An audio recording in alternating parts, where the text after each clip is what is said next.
Today's video is going to be very simple because we're going to only see about the graph of the chemical kinetics involving instantaneous and average rate of the reaction. So in the first graph, if we look at this, we can see the products, that is the reactants, which is keep on decreasing. At the same time, the products is keep on increasing from time t to t1. So like here, if you see, here in our x-axis we have the time, that is at t1, t2, t, and at the y-axis we have the concentration of the reactants, that is R0, that is the initial concentration of the reactant, which is at the most maximum, and after some time it is keep on decreasing, right? So at t1 it has come to a particular point, at t2 much more lower, and at t it is more lower.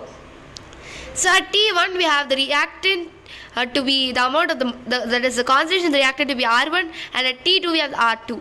If we subtract this R1 and R2, we will get delta R, which we saw in last class, right? At the same time, if we see here T1, T2, if we subtract this, we will get delta T, which also we saw in the previous class.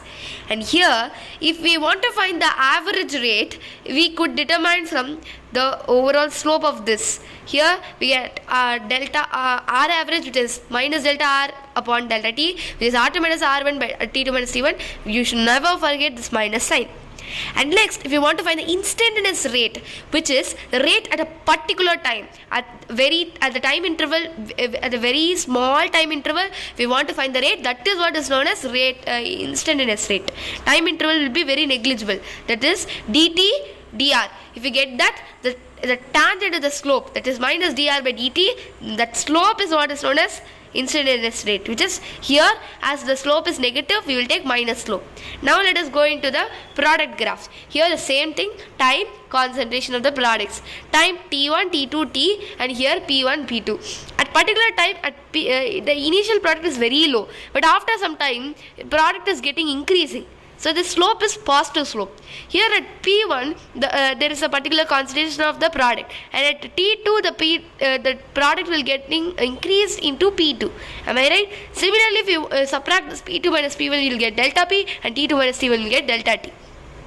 Here, the total average, if we take over here the curve, will get R average, rate average, where we will be getting delta P upon delta T, which is P2 minus P1 by T2 minus T1. Here it is completely positive because the slope is also positive. But if you want to find the instantaneous rate, that is, the time interval will be very negligible, very small. At that time, if we find the tangent to the slope, we will get dp dt, R instantaneous dp by dt, which is the slope. This is what is all about the graph of this chapter. Bye.